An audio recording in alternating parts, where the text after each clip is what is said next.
we are live with another episode of Comic Talk. It's that show brought to you by The Key, where we talk about this week's new comic book releases. Whether you're a DC fan or a Marvel fan or an Image Comics fan or any sort of comics fan, all comics come out every Wednesday at your local comic shop. Go to comicshoplocator.com, find a comic shop near you. But all comics drop on Wednesdays, every single Wednesday at your local comic shop. And we're here on a Thursday, every single Thursday at 5 p.m. Pacific, 8 p.m. Eastern on youtube.com/The Keeg Show or wherever you get your podcasts, Spotify, Apple Podcasts, etc., etc. We are here in about 24 hours to talk about everything that we could read in 24 hours. And hopefully it, is all the comics that came out this week. It's what we hope for, I'm your host, Dimithri Perera. And if you're watching us live, you're watching us on youtube.com/The Keeg Show. You can see who our guest is. It's Ethan, aka Virgo Blade. Ethan, what's up, man? Yo, how's it going? It's going good. We were supposed to not just be a twosome. It was supposed to be three of us today, but Deanna did call in sick. I hate to think of Comic Talk like a job, but Deanna called in sick, and it's fair. So it's just you and I today. That's cool. I'm very excited to talk some comics. It was a terrific week, let's say. It was. And I definitely want to go over, especially the comics that like both you and I read. And then, Deanna was nice enough to send us notes about what she thought about the comics that she read. So we will try to get to those as well. How did you feel about, before we get into the reading list and whatnot, last month, October, was like a 5-week month as far as Wednesdays are concerned. So DC and Marvel were kind of like sporadic across the weeks. But like this week, how'd you feel about the comic selection this week? I was very happy with this week. There was a good selection of books that I was really interested in. Some new stuff came out. So I really feel like this is starting off the month strong. I'm not sure if this is the start, like early November. Yeah. It was very strong. Yeah. I feel like just having like 4 solid weeks of comics, whenever there's a 5-week month, I feel like the comic publishers get kind of thrown off. They're like, what do we do? Do we split everything by 5 instead of 4? Or do we put some of our specials or our annuals on some of the weeks? Like, how do we split it up?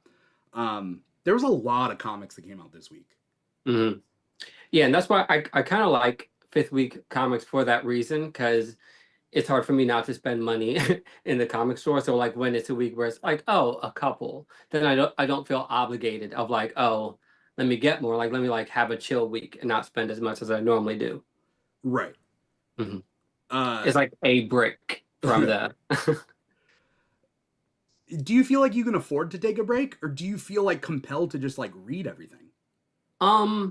A bit of both. I try to like manage like what I'm reading on like DC Universe Infinite versus what I want to get like on a weekly basis, because I want to support the comic stores but also have the DC Universe app. So I try to be a bit more judicious about like, okay, am I excited for it or am I just trying to like complete it? So that's kind of how I operate. Like I do feel not a sense of obligation like I have to, but I really want to read things on a weekly basis. But at the same time, I need to have my limit of being like, I don't need to get every book. Like it needs to prove itself and to be worthy of purchasing. Otherwise, just check it out on the app. Yeah, because you're reading comics regardless of whether you're doing Comic Talk that week, right? Yeah, definitely. Like I'm constantly like, there's not really a day that goes by. Like even when I'm like writing, I'll have a comic book up and I'll like be reading it as I'm writing. Like it's so ingrained in my life. It's just a matter of like when I read the new books versus when I go back to like, some classics or something like that. Okay. We might as well, jump into it, what your reading list was for this week. I know Deanna read a lot. I know you read a lot. I never quite hit the amount that I want to hit. So we'll see. We'll see how it goes. What was I'm prepping, by the way. Anyone who's out there who's watching us live, hop in the chat. Let us know you're out there. Like, comment, subscribe, follow. Whether you're listening to the podcast or watching us live or watching us on YouTube after the fact. But if you are watching us on YouTube, I'm setting up a new kind of setup for our pick of the week when we do get to it. Little visual difference, but if you're listening to the podcast, it doesn't change much. Yeah, let's go over the books that you read this week. Okay, cool. So, of course, I got Batman Static Beyond, issue number 1, Mr. Terrific, issue number 6, Aquaman, issue number 11, Batman and Robin, issue number 27, Action Comics, issue number 1092, Fantastic Four, issue number 5, The Amazing Spider-Man Torn, issue number 2, and also I read the DC Marvel Flash Fantastic Four special that came out. Oh, yeah. I didn't prep an image for that one, but that one was on the app. Which app is it on? The DC Universe Infinite app. There's another comic that's on the Marvel Unlimited app, but I only have DC, so. Okay, that's fair. And is it free to everyone, or you have to have a subscription on the DC Universe Infinite app? That I don't know. I'm not sure because I pay for the app, so it doesn't. I don't think it said free. Okay, I have the app, but I didn't know. Okay, the Flash Fantastic Four one, that one is this week. Okay, had I had known, I would have read it straight there.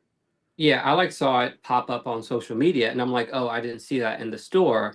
Then they're like, oh, it's on the app. I'm like, okay, let me check it out. And it's like a pretty quick comic, so.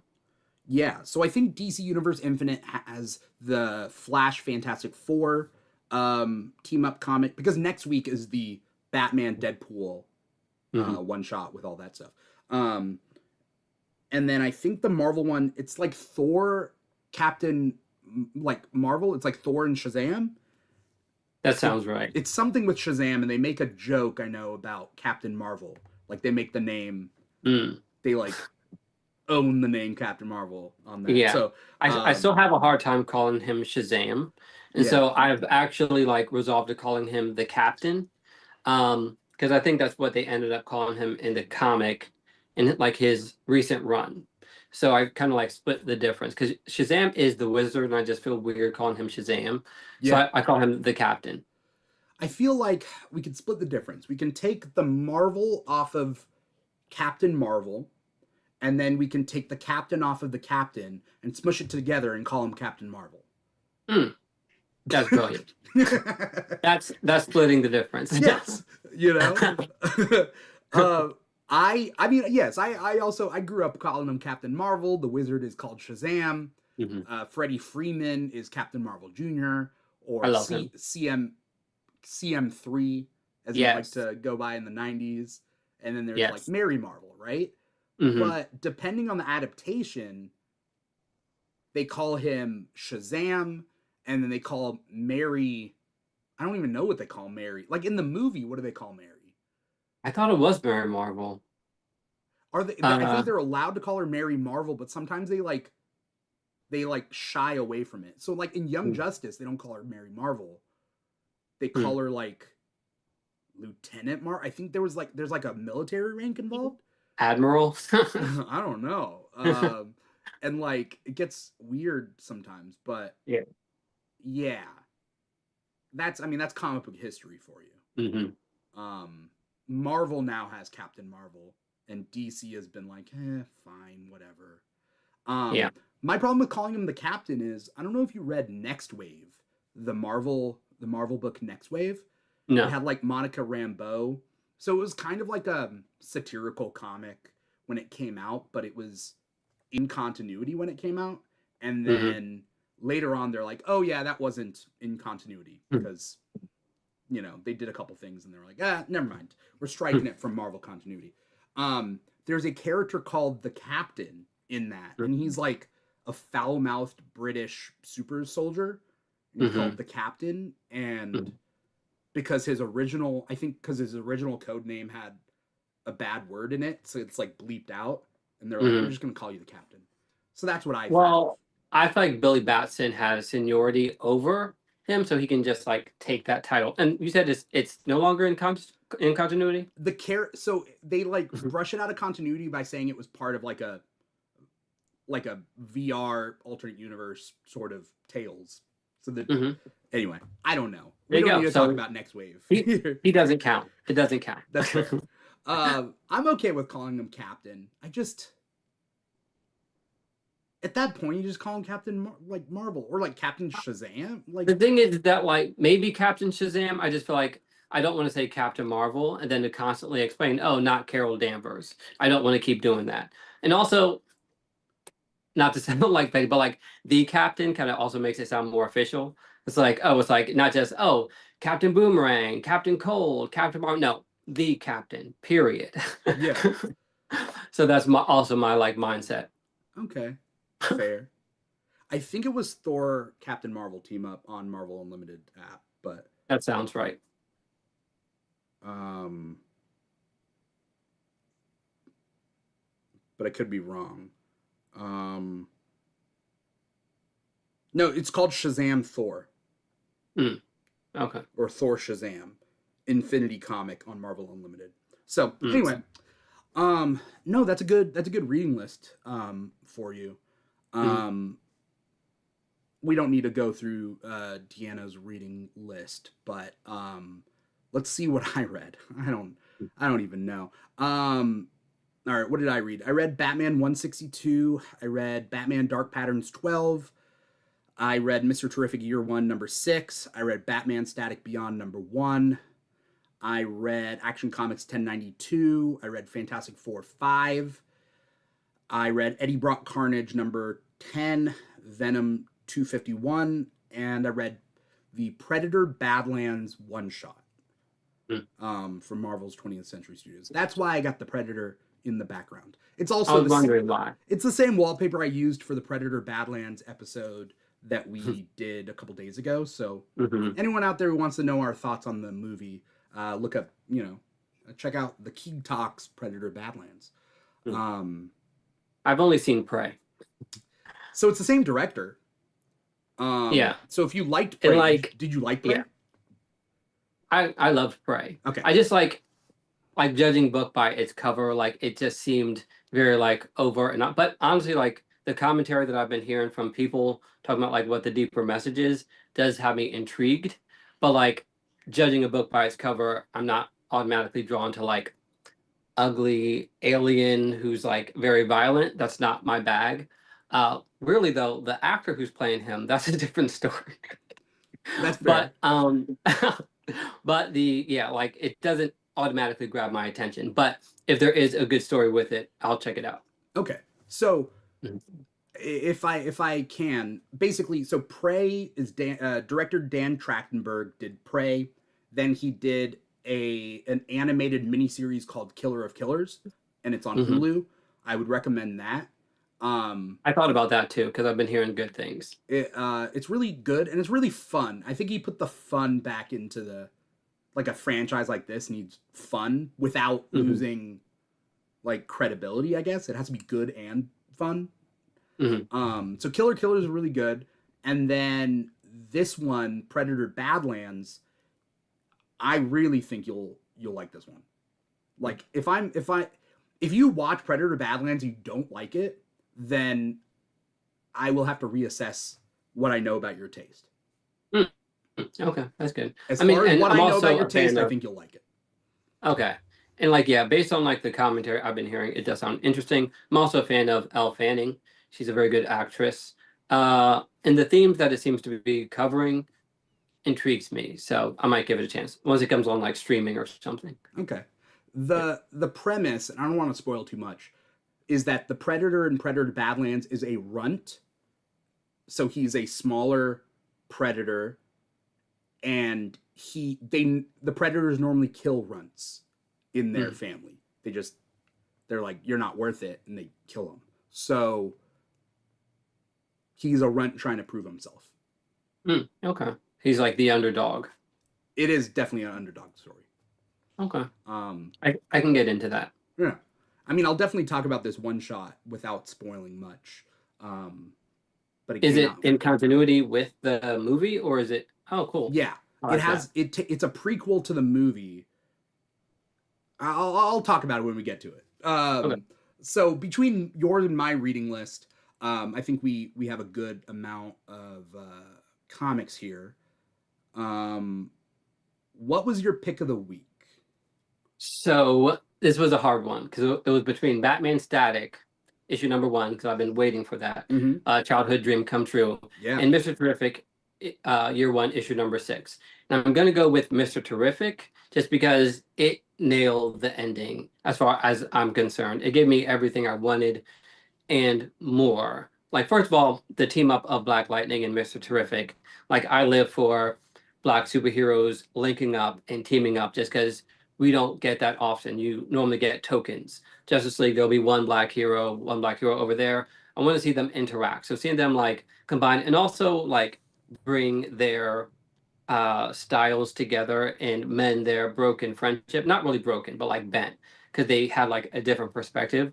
And it was actually this issue that made me realize they're kind of the Green Arrow, Hal Jordan dynamic, where it's like Mr. Terrific is the ground level street hero who's like, oh, you're off in space and working with the JLU, while I'm here like doing the hard work. So I love that contrast that's there, but this was them coming together. Between But yeah, Black so Lightning and Mr. Terrific. yes. Okay. Yeah. Yeah, because like he had an issue with Black Lightning joining Justice League in the beginning, and this was him like when the parademons come, he knew what they were, and Mr. Swift was like, "What are those?" And he's like, "See, that's why you needed to join the league. You wouldn't be asking these questions." So that was like a cool way for them to like come together and for Mr. Terrific to realize that his way of doing short-sighted in his own way and to like expand it. The villain was also cool. Athena Prescott, she was like nether light energy. That was dope. Granny Goodness came. Like it was just like epic, but then also it had the heart of it.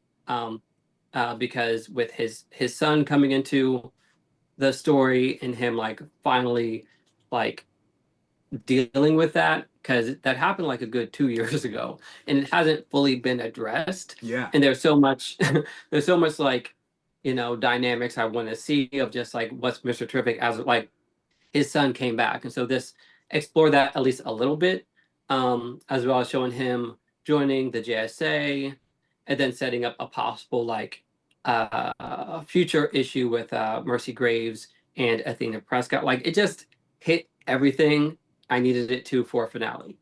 So I have to give it to. And then also there's more weeks of Batman Static.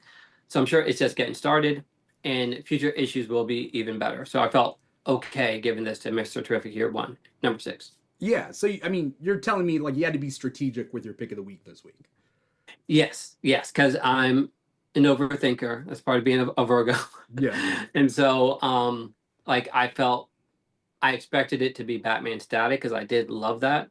Because Static is my childhood. That's the first time I felt represented. Like it didn't even occur to me until I saw. I'm like, oh wait a minute, I haven't seen me specifically in these heroes. I've seen aspects of myself, but not that. So Static holds a special place in my heart. And then it took me actually a little while to get into Batman Beyond as a kid, just because like even as a kid, I was a bit of a purist and I didn't like the idea of like Bruce Wayne being old and this new kid coming in. I'm like, who is this kid? Uh, but eventually it grew on me and I got over it. Like, it's fine. Yeah. Batman, the animated series was still existed, Justice League, all that stuff. So yeah, so Batman Static was like number 2. Okay. I like how you're thinking here. I um I liked this series. I'm gonna definitely get it in trade. Mm-hmm. I was wondering kind of where they're going with like this flashback, flash forward sort of thing, because like sometimes year ones are just straightforward. Like, hey, this is the first year, so like JLA year one. was like that. Batman Year One was like that. I'm trying to think of what else had like flashbacks and flash forwards. Hmm. Um, but I also don't think it's fair to for you to say to Jefferson Pierce that like Jefferson Pierce Black Lightning is like he's like forgotten the streets in a way because like Black Lightning he does do the JLA stuff right, but like he's still there in is he in Metropolis? He's what's it called? No, well, yes, Metropolis, but it's certain area that I'm blanking on right Yeah, now. it's not. Because it's like it's Garfield High School. It's like Suicide Slums, but they changed the name to something else that's more like PC. But mind you, this isn't me saying that Black Lightning is Yeah, removed from. Okay, in but the context of the story. yes, yes. So Yeah, that's what Michael Holt believes in. Honestly, I feel like he's coming from a place of hurt, so it's not necessarily like rational. It's like he's lashing out because he lost his best friend, um, and he lost his wife. So it's coming from like a place of unprocessed trauma, and so he's judging him for doing something that's really not that bad at all because he's still a presence in his community. He's a principal for in a school. yeah, So he's it's not like he's suddenly like uh Green Lantern and doesn't really take care of Coast City. He's still there. He just is also on this super team. So yeah, I do think that it's unfair of Michael to react that way, but yeah, I understand it because once again he was dealing with trauma. yeah. I like the fact that like they really built the friendship in this one. Hmm. Because I like to see it. Hmm. So I'm of the belief like I like to see these like okay yeah in the real world who would be hanging out with who, Hmm. and I like it when there's thought and like spirit behind the choice Hmm. as opposed to for in my opinion I don't like the pairing of Storm and Black Panther like back when they paired them up to get married Hmm. because I felt like Marvel was like okay who are our two most high profile black heroes, let's pair them up. Hmm. And I get like the royalty aspect though I think that like back then I don't know I just felt like they were like okay to me it was the idea of like Beyonce and Obama. It was like let's put them together because like I mean, that does kind of sound interesting. I'm not gonna lie. yeah but like you realize that like Superman shouldn't be paired up with Wonder Woman, right? Like Superman and Lois Lane work Absolutely so not. well together. And Yeah, Superman and Wonder Woman is that same type of mindset of like, that's fair. let's put That's these fair. two top people together. And it's like, that's not necessarily what, like, a relationship that works necessarily, you know? Yeah, and I agree, and I feel two ways about it because Superman and Wonder Woman. I'm not going to get into it, but I hate it with every fiber of my being. And I see what you're saying with Storm and Black Panther, and I do agree. Sometimes I think that it's like the effects sometimes outweigh the rationality of it sometimes. Yeah. And I think for like the black community, it's also kind of cool of seeing like two powerful black superheroes like coming together and like being this strong like marital duo. Of course, it didn't last. I feel like everyone knew it wasn't gonna last, Yeah. but I feel like it was still kind of a proud moment too of having two black superheroes because it's like normally it is like a big oh Batman, Catwoman, and Superman. I don't want to say Wonder Woman, but it's like we don't really have that. Yeah. Like look at DC. It's like we have Vixen, who DC forgets about, and we have Black Lightning, who DC forgets about. We we have Mr. Terrific. Now they're pushing him more into prominence, which is why I'm going so hard. So Yeah. it's like we don't have that. So I agree, like in story, but then like outside of it, I feel like it was a positive thing within the community. Yeah. So And it's that's my needed. opinion. I get that. Mhm. I think it's Yeah. also just a sign of, like, there needs to be more prominent black heroes. Yes. Like, and these companies need to be pushing them. Yes. So you can Because they afford are to do popular. different things with them. Yeah. I mean, Blade, Black Panther, uh, like these are amazing movies that sell well. And so when you see that there's no follow up, DC doesn't push their black superheroes, then it's less about business and more about how people personally feel about it. Yeah. And that's the secret that they don't actually want to tell you. But as we see with what's happening in this country, not to get political, but there is a forced suppression based on bias and nothing more than that. It's not like, oh, well, this is going to make us money, so we're going to do it. If that were the case, then we'd have a lot more of them. But because it's attached to their ideology, they don't want to do it. So Yeah. here we are. So, yeah, that's why I push for books like Mr. Terrific and Batman Static, Yeah. so that we can get more. Yeah. Mm. I wish I had you on the new history of the DC universe podcast episodes that we did, because we did it for each of the issues. Because we talked a lot about Milestone and the idea that it seems to me that DC wants to merge Milestone back into their Prime Earth continuity. But according to the DC universe 4 issues, they were part of the continuity, but something happened and now they've disappeared. And maybe they're going to work them back in some event where they reappear again. I don't know why they got to make it so convoluted, but I guess the idea is like, in all these DC events, why didn't you see these Milestone characters? Oh, they've been disappeared, right?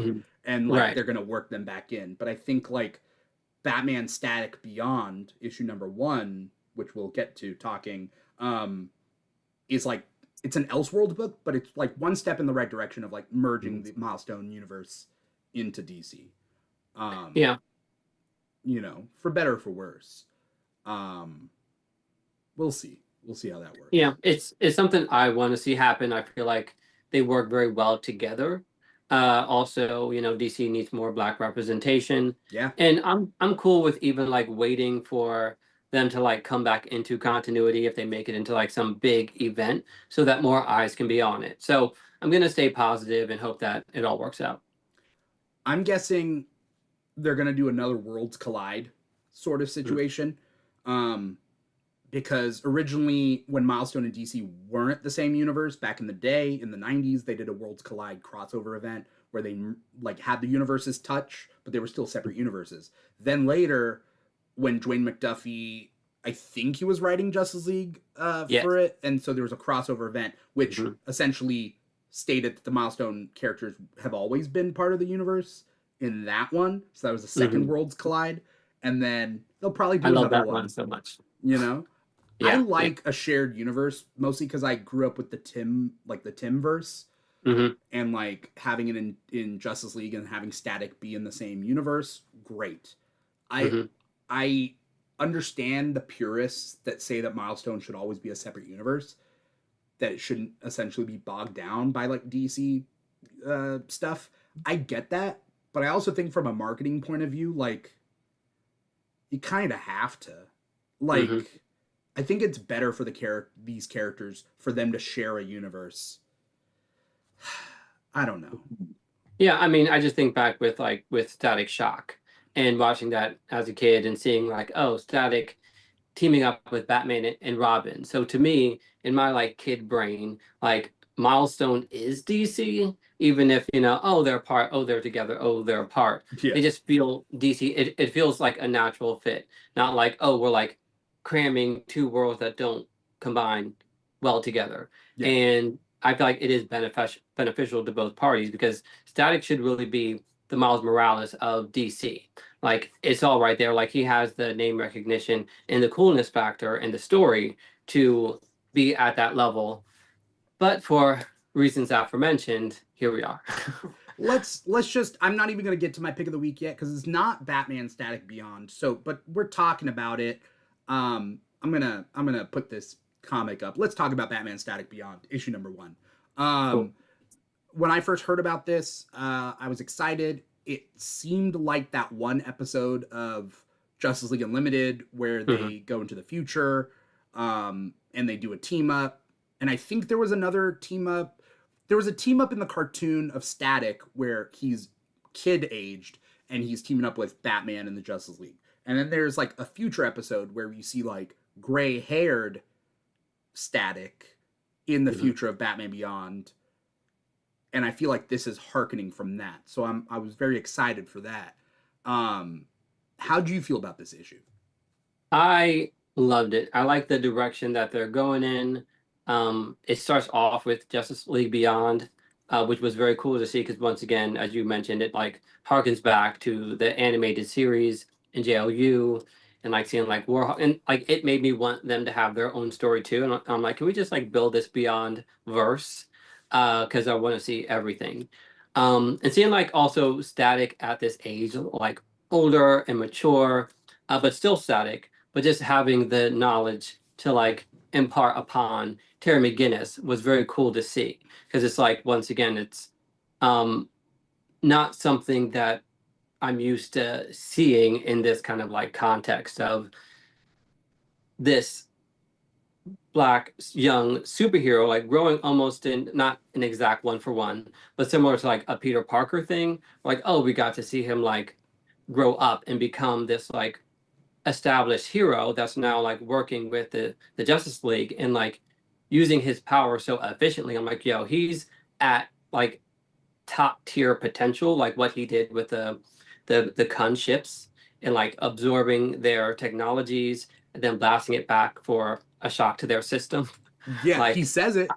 yes, exactly. Yeah. I'm like, you got me. By the I'm way, very easy. the alien race, for this is for DC heads out there. The alien race is spelled Khund, and I struggle with how to pronounce it without it. It just sounds too close. It does, and like my instinct like was to say Kund, Yeah, like because that's what my mind says. But then I like looked it up, and it says like soft U. It's like Kund, and I try to yeah, be as accurate as possible. I prefer Kund, even though but that kind of has a negative yeah, context. Now that I think they about both have that. It's like that one didn't click. I don't. I don't. Yeah, now I'm hearing it outright, and I'm like, Either I. way, it's pretty bad. There's no nice way of saying that alien race. Yeah, But yeah, because they were in a battle with the Kaluans, and that was cool to see. Like Static having that much power to like blast them, like that was dope. And then going back to like Hamilton Hill High School with Terry McGinnis, and it just like brought back those memories because I love the aesthetic of Batman Beyond. Like it like transports you to this world that's futuristic Gotham. It's Neo Gotham. That still feels very familiar, but also has this new aesthetic to it. And it was seamlessly kind of like easy to jump into this book and to buy into where it was going. I'm very curious to see what's going to happen with Melvin Kim, who's seemingly going to be the antagonist. I'm only assuming it seems like yeah, transformation into villain territory. And also kind of like what social commentary is going to make with this like Q grid, because Static created this energy source, but it sounds like it might have negative reactions. So we'll see. yeah. It looks like Hmm. the premise of the book, like at least it starts off with the Earth of the future of this DC future. Again, it is an Elseworlds book, but is it the possible future? It's a possible future. So Hmm. Earth joins the cooperative, which it all seems to me very Star Trekky, where it's like you join the United Planets or the Federation or whatever. Like when you're in Star Trek, you have to create warp technology, which is like faster than light travel in a way, in order to be like join the galaxy or the universe with like you know diplomatically, right? So Hmm. in this, they were like, oh, you have to have superluminal travel, right? Faster than the speed of light travel in order to do that. So that's kind of where the Shockwave, which is the ship of Static, comes into play. What I was gonna say is that I'm glad they went back to the high school stuff Hmm. because for me, although I like Terry McGinnis being a part of the Justice League and going on their adventures, if you don't go back to high school, it loses some of the magic for me. Mm-hmm. Kind of like you can have Blue Beetle, Jaime Reyes, join the Justice League in modern DC continuity, but if you don't go back to El Paso and meet his his friends and the community that he's a part of, Mm-hmm. Jaime Reyes kind of loses part of who he is. Mm-hmm. And maybe that's like also a meta commentary for just like life. Like if you don't go Yeah. back home, if you can lose track of who you are, Mm-hmm. by like forgetting where you came from, right? So these Yeah. characters like Terry going back, like we see him out of the suit in high school. We have Max there. I forget if Dana's there. But it's like a classic Batman Beyond episode. Mm-hmm. And that's pretty cool.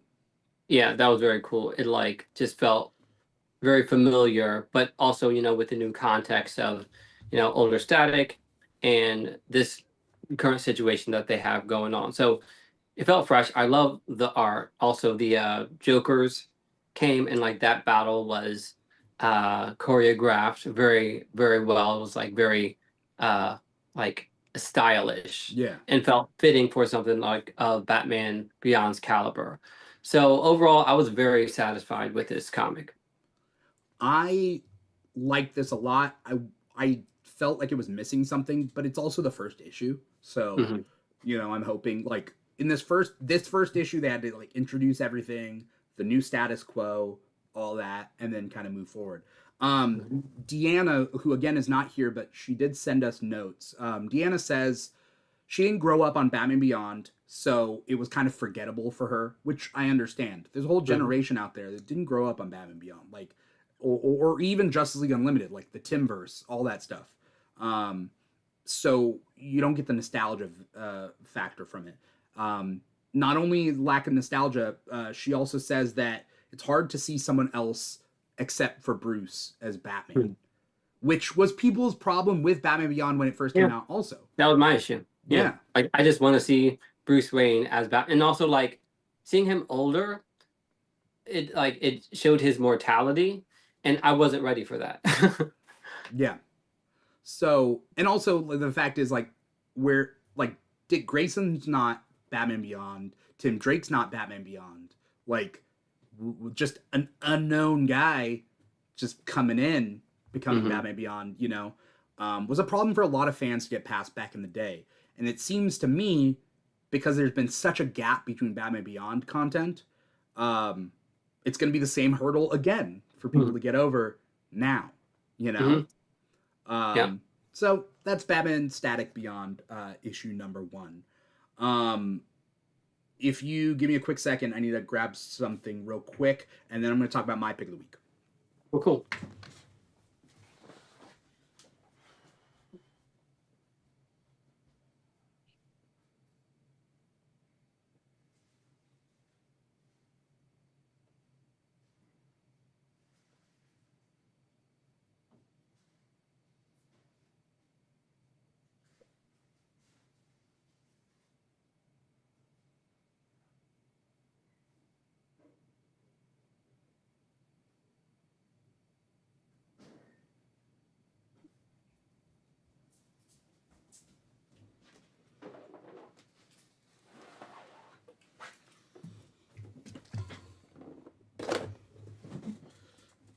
All right, so um, sorry about that. Let's see. My pick of the week this week is Batman Dark Patterns.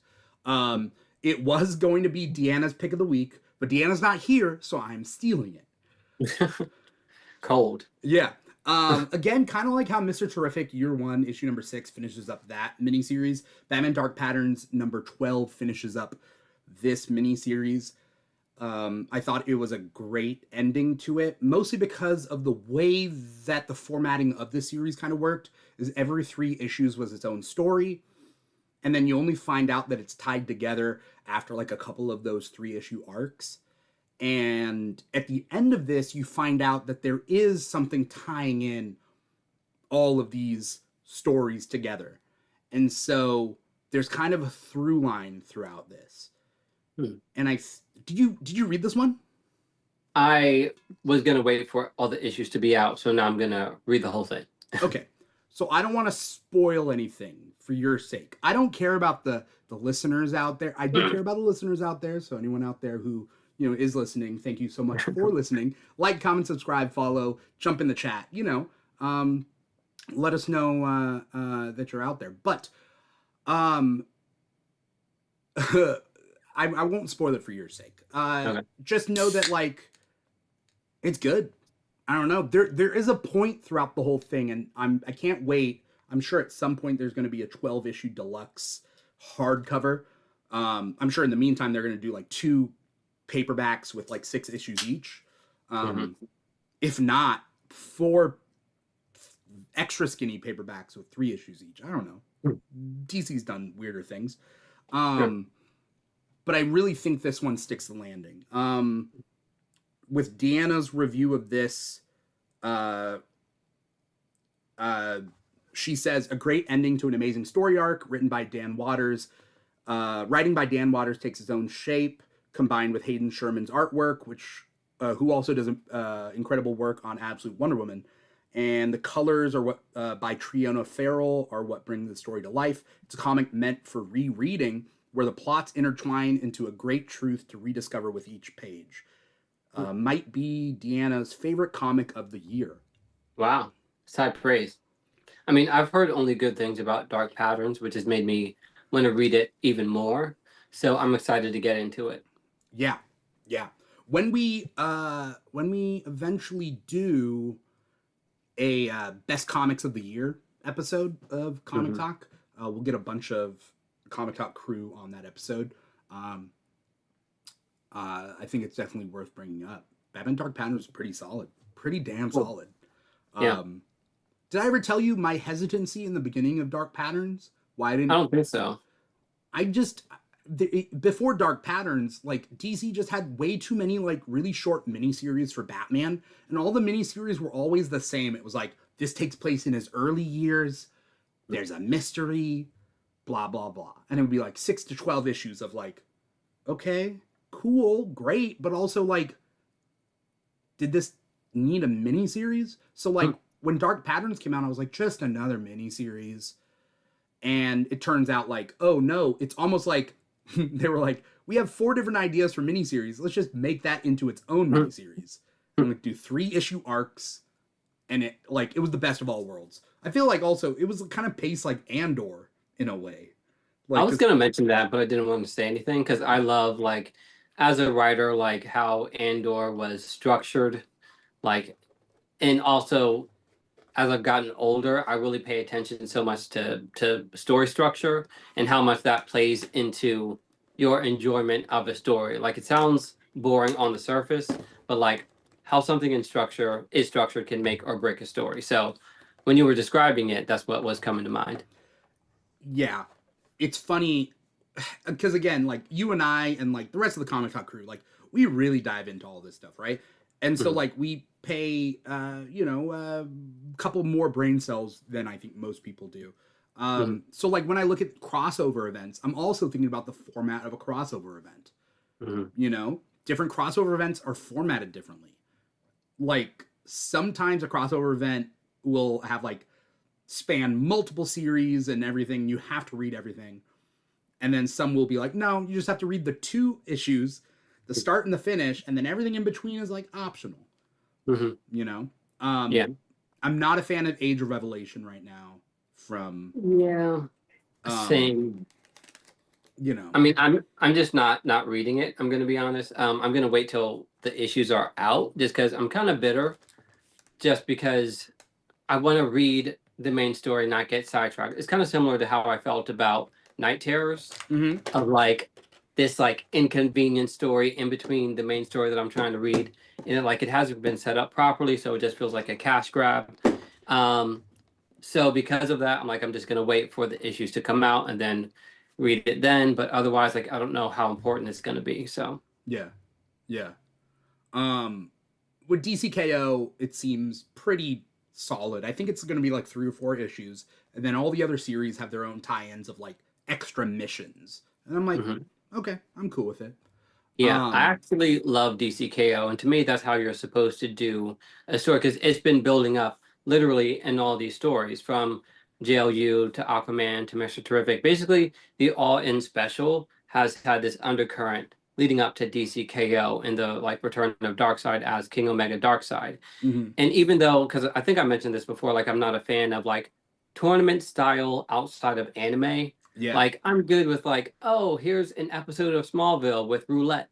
Oh, here's an issue here and there. Yeah. Do I want to read like a whole series about this fighter versus that fighter? No. But this one, because it's story driven and also there's a lot of like curveballs thrown into it with like Homelander coming in and like random characters as well as like having like tag team abilities. It's not just like taking it for granted. It's done in a very thoughtful way. Yeah. So I'm actually on board with it. Okay. Give me another quick second, but I want to move on to another title. Let's maybe pick something. Did you read something from Marvel? Yes. I want to talk about the Amazing Spider-Man Torn. Okay, I'll be right back. Okay.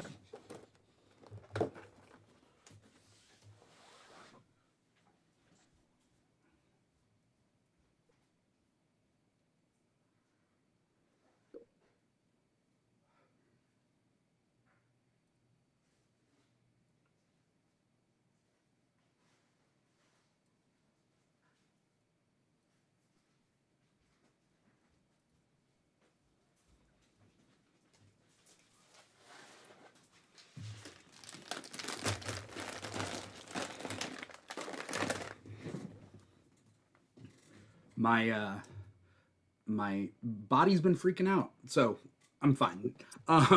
Let's talk Amazing Spider-Man Torn issue number 2. I didn't read issue number 1, so and I didn't read issue number 2.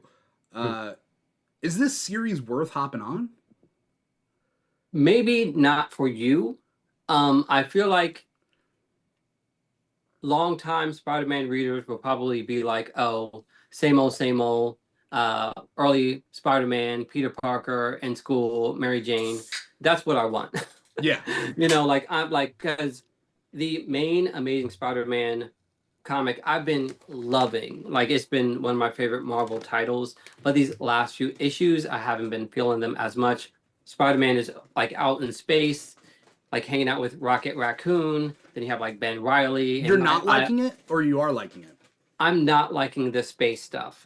It's like I was into the story, and then it just feels like it's gotten away from Hellgate, and I'm losing the connection between like what the story means, what Peter Parker is going through with like, other people in his spot. I'm just feeling disconnected from the story.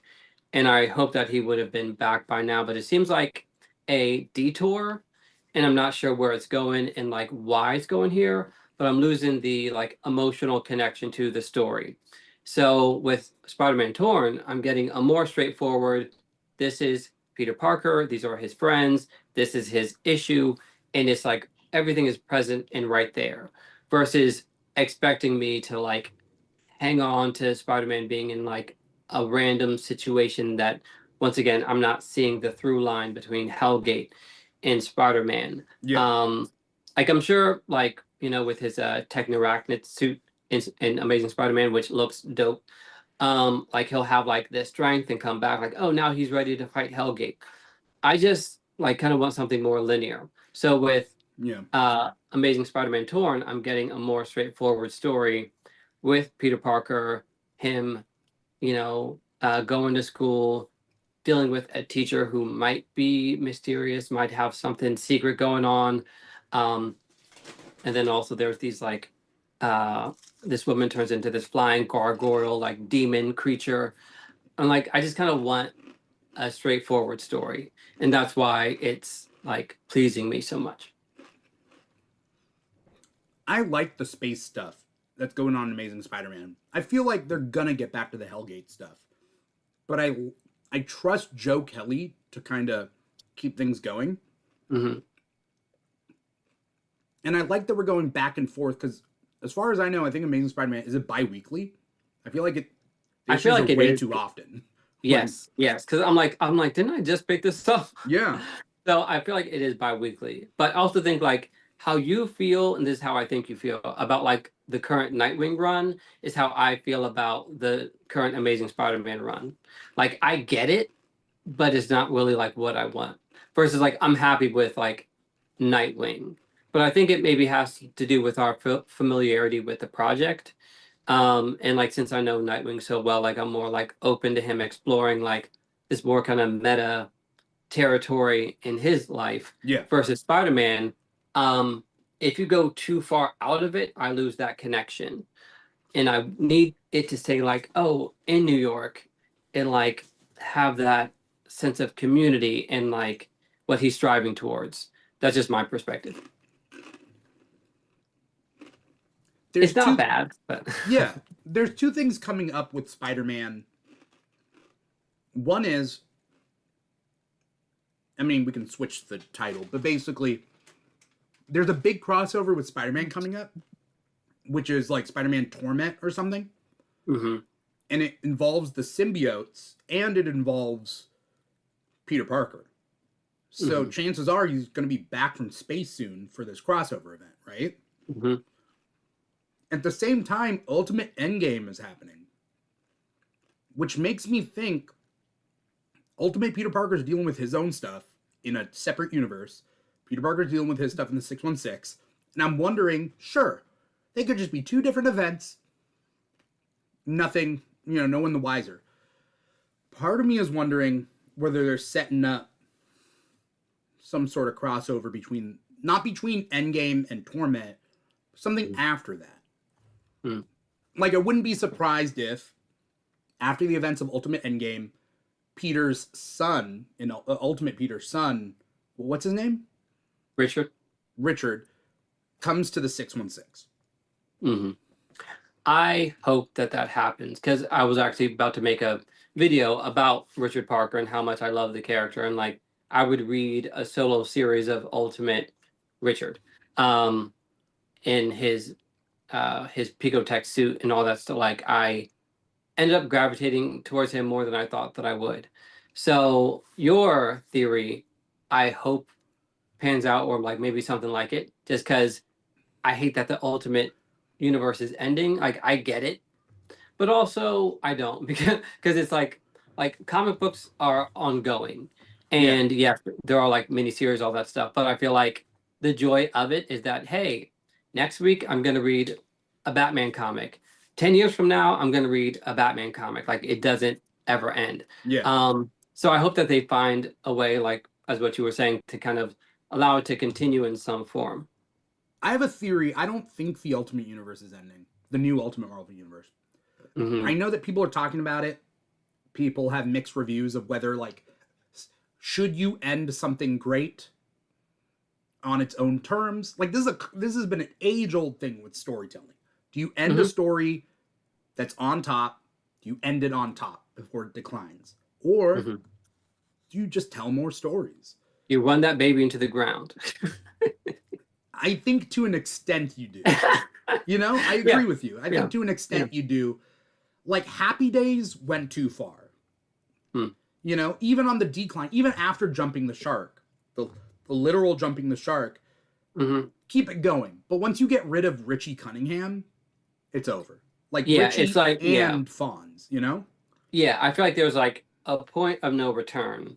Like that '70s show. This is my version of like Happy Days. Yeah. Like not having Eric Foreman. Like he Yeah. is the show. It's not the same show without Eric. And it's actually Um. funny that you bring that up because that 70s show is kind of almost the same thing as Happy Days because they're both stories of modern day or like telling stories about like 20 years in the past.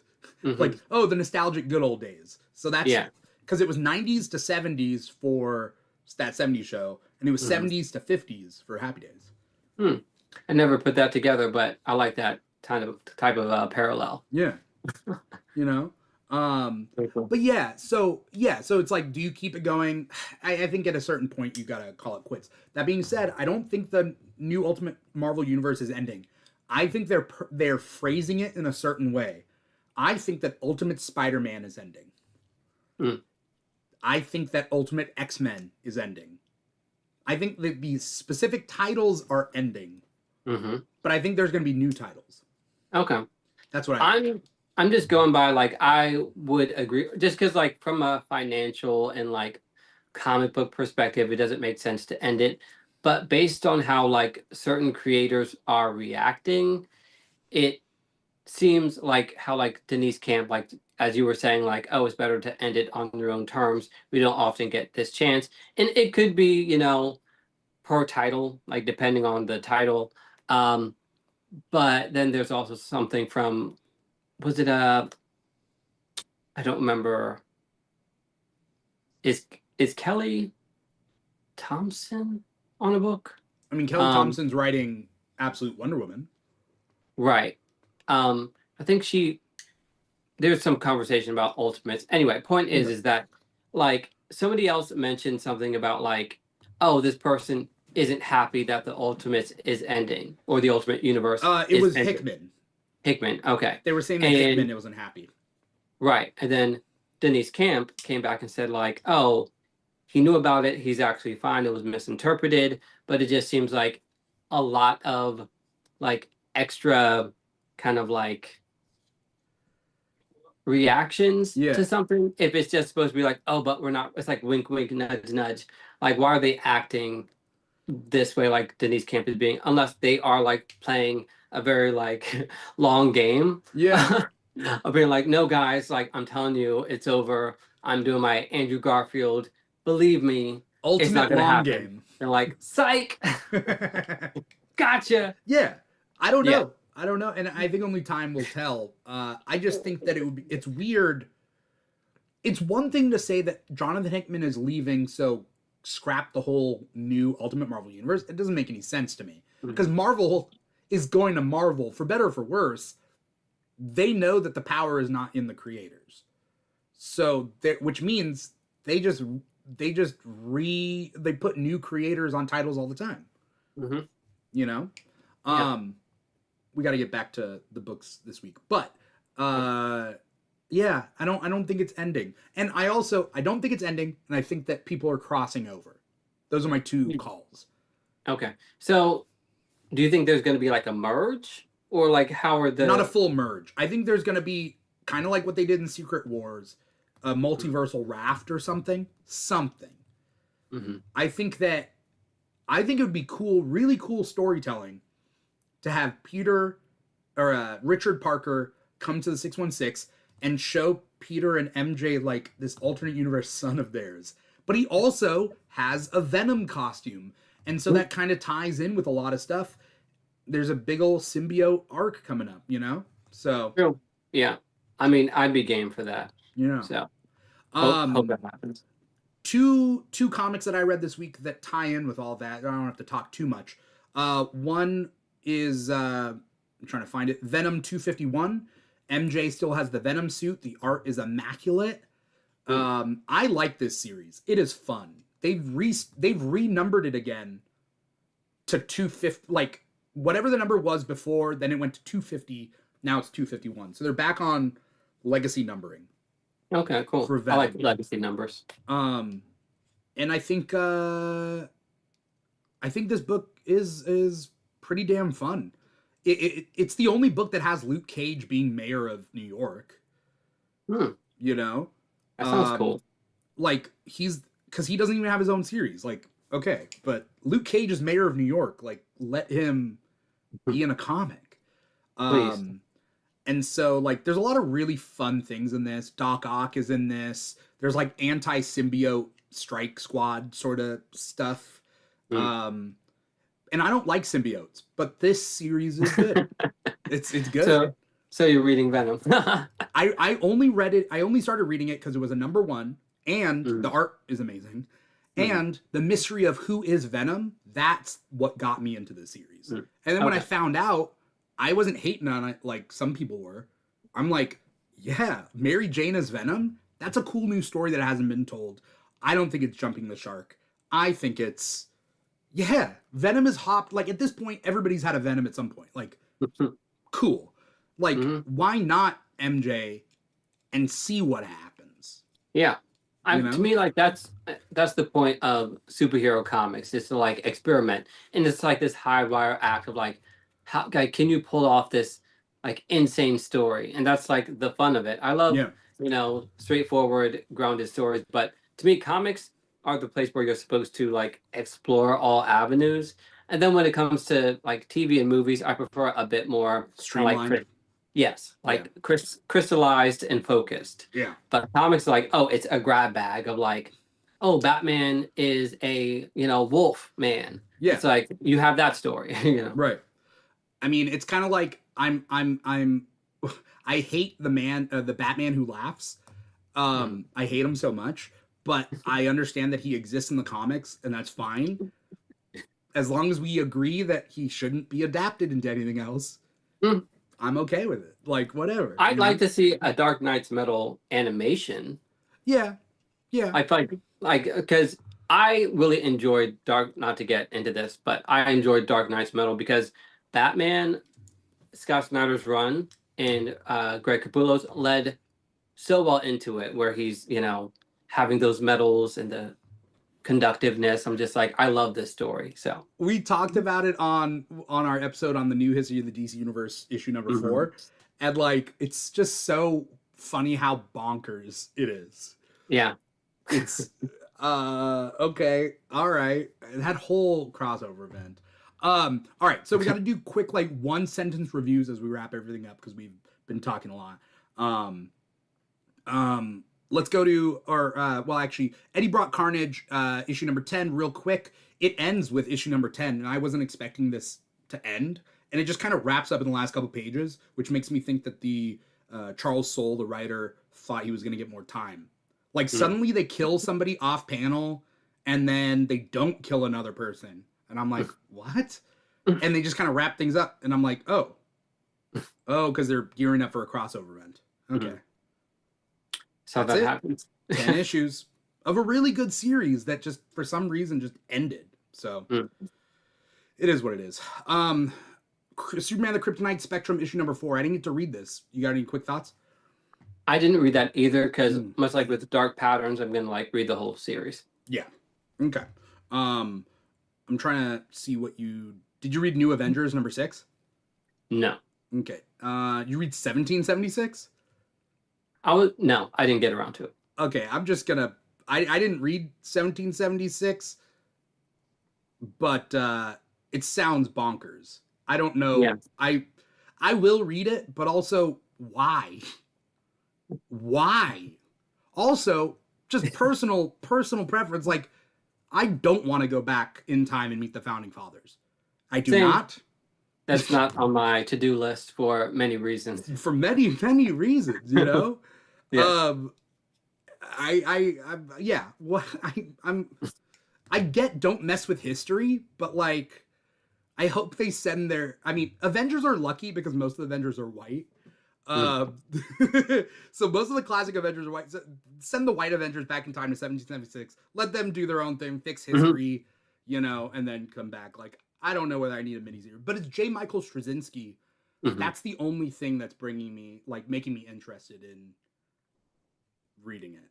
Yeah, and that's what's to me so good about like Amazing Spider-Man Torn. He's doing that too, and he just does a very solid job of like writing in their voices. Like Peter Parker's conversation with Mary Jane, it's great. Okay. Did you read Spider-Girl number 6? No. Okay. Did you read? No, this is all Deanna's ones, but you did read. Oh, Action Comics 1092. Quick thoughts. Yes, quick thoughts. Actually have been enjoying this more as it's going along. Superboy's like figuring out how to be a hero and realizing that like even when you do good, it can have bad consequences. And he also confronts the military with Sam Lane, and that was cool as well of him having to like stand up for himself. All in all, once again, like I started kind of lukewarm about like, oh, Superboy. It's changing some things, but I like this day in the lifestyle. Yeah. So yeah. And he brings up vibrating his face, which is a Jay Garrick thing. Like Jay Garrick back in the day, he was known for, because he didn't have a mask, right? In Golden Age comics, he would vibrate his face so no one would recognize him or take a picture of him. And that's what Superboy does in this. Yes, that superhero trick. And that's addressed in this issue as well. Yeah. By the way, with 1776, Deanna, one of her notes was, simply put, I'm not American enough for this, but could be fun for history nerds. Yeah. Okay. Yeah. Yeah. And I'm probably too African American for this. We don't. Yeah, it's like does. I don't know. Romanticizing the past is like. Yeah, it, it, Uh, it's not on my top list of stories that I would want to gravitate towards, yeah, yeah. just You know. personally. All right. Real quick. Aquaman number 11.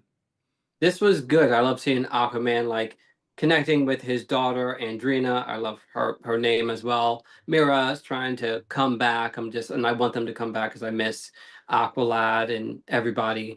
Yeah. So I also love Aquaman's like power levels are basically insane now, and that's very cool. Like he's the avatar of the blue. Yeah. Dope issue, dope art. I was really impressed.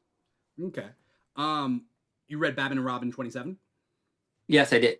Okay. This is like the return of the Super Sons.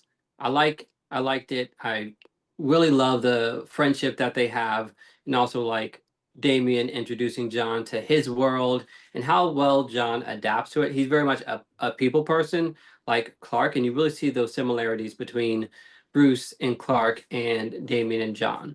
Okay, cool. I wanna I wanna hit a couple more on my end just real quick, just so then we can complain real quick about Batman 162. Um, Fantastic Four number 5, I thought was a really good issue. Black Cat is accused of murder, but she can't figure out how she did a robbery and murdered someone because she didn't, and she gets Invisible Woman's help. Interesting pairing that I've never seen happen before. An Invisible Woman does not like Black Cat. In the beginning. In the beginning. Did you read this one? Yeah. Oh, you did. Okay. Yes. Yes. Yeah. Yes. So I love Black Cat. Everything for cat baddies. It just is what it is. So this was probably my favorite issue so far because of as what you said, like Invisible Woman helping her out, even though they kind of like have this tension going on because Sue isn't feeling her. And I like that she realizes that like she's innocent and she's not as bad as she seems, which is actually what's going on in her solo series. She's like turning over a new leaf. And so it was cool having a very like character focused story where we see Sue Storm grow as a person and they like become friends. Like I want to see more of their interactions. Yeah. Mm-hmm. So that's that, and then Predator Badlands. I mean, maybe I kind of talked about it, but basically, it's a prequel to the movie. It didn't need to exist. I think this is just a fun little story. Essentially, it's just like I don't want to spoil anything. It takes place before the movie. You get introduced to the characters. There's not much more to it than that. It's kind of simple, but it has a little forward by Dan Trachtenberg, and it does fit in. And it's just an excuse to read another Predator comic. It is what it is. Cool. All right. We don't have much time, so actually this works to our favor because too much negativity on this podcast is like it bogs us down. I hated Batman 162. I don't know, like that's just me. Hush 2 thing. It's been 4 months, and why? Can we just end it?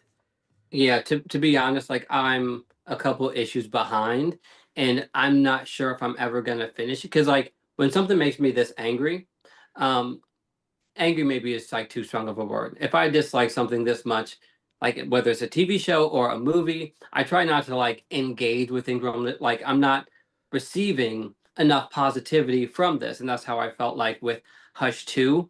Um, on top of, as you mentioned, kind of like this gap, because already it didn't feel like sorry, but like any like research was actually done. This feels very like out of continuity already.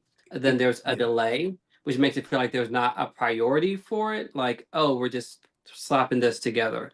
So it's not giving like the proper energy put into this story. So I don't feel obligated to really like read it. Like I'm not getting what I'm supposed to be getting. So yeah, that's how I feel about it. Here's the problem. This series has been so delayed, they haven't wrapped up this volume of Batman, but they've started a new volume of Batman. Mm-hmm. So Batman number 3 came out last week, and Batman 162 came out this week, but 162 takes place before even Batman issue 1, right? Like, Hmm. And supposedly it's like it needs to like, oh, big stuff is supposed to happen. Who knows what'll happen to the Bat family? But we know because we are already in the future now, and nothing I can see leads us in any direction.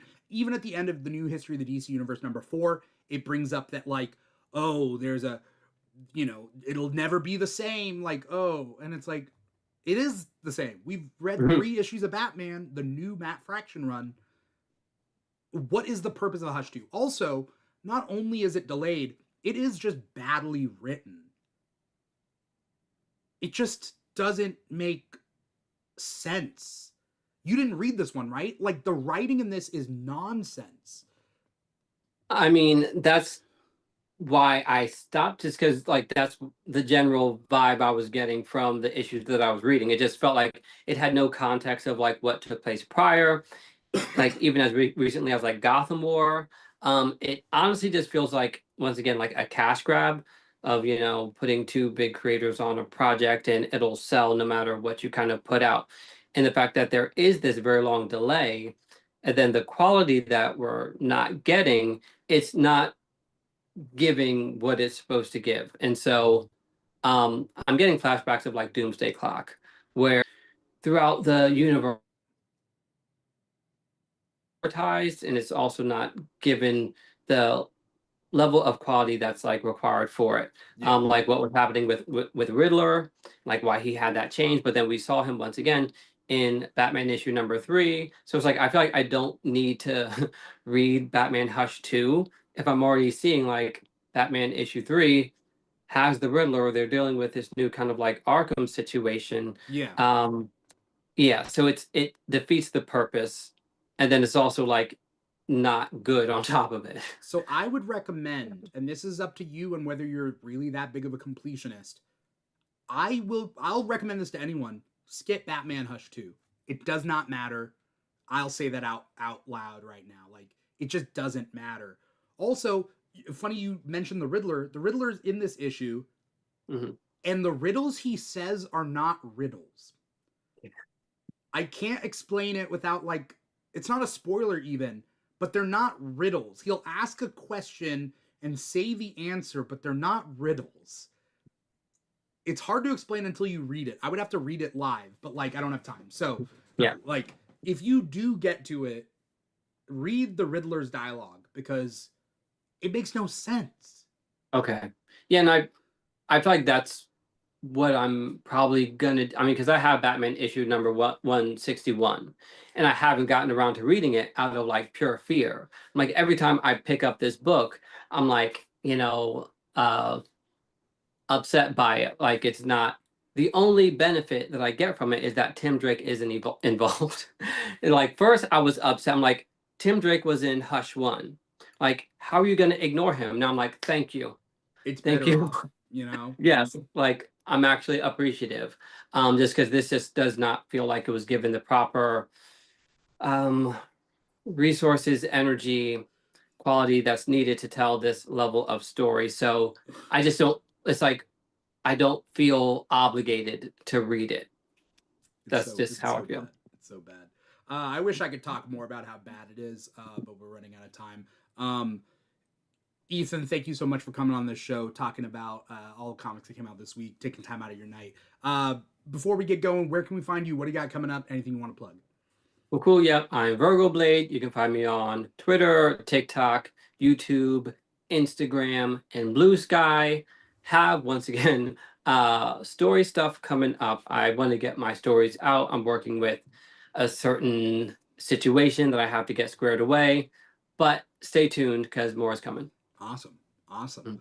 Mm. For anyone out there who was looking forward to Deanna, hopefully you're following Deanna online at Deanna Kinney.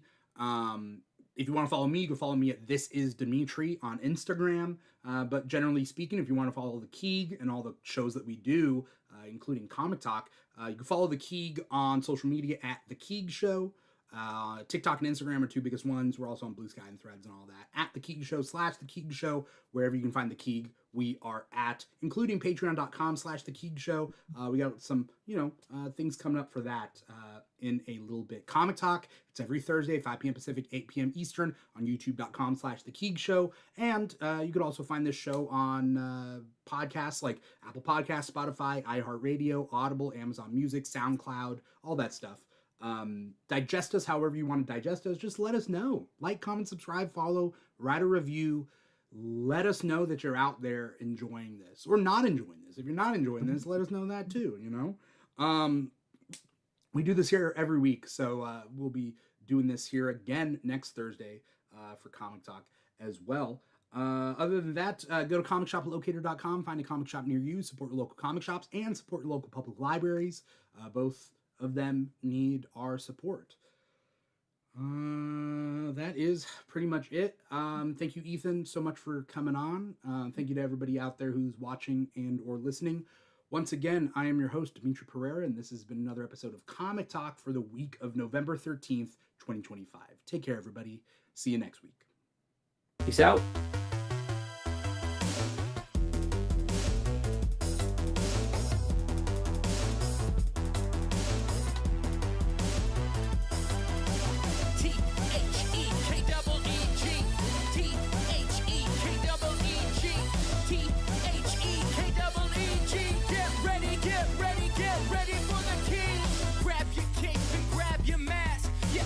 Super strong or super fast.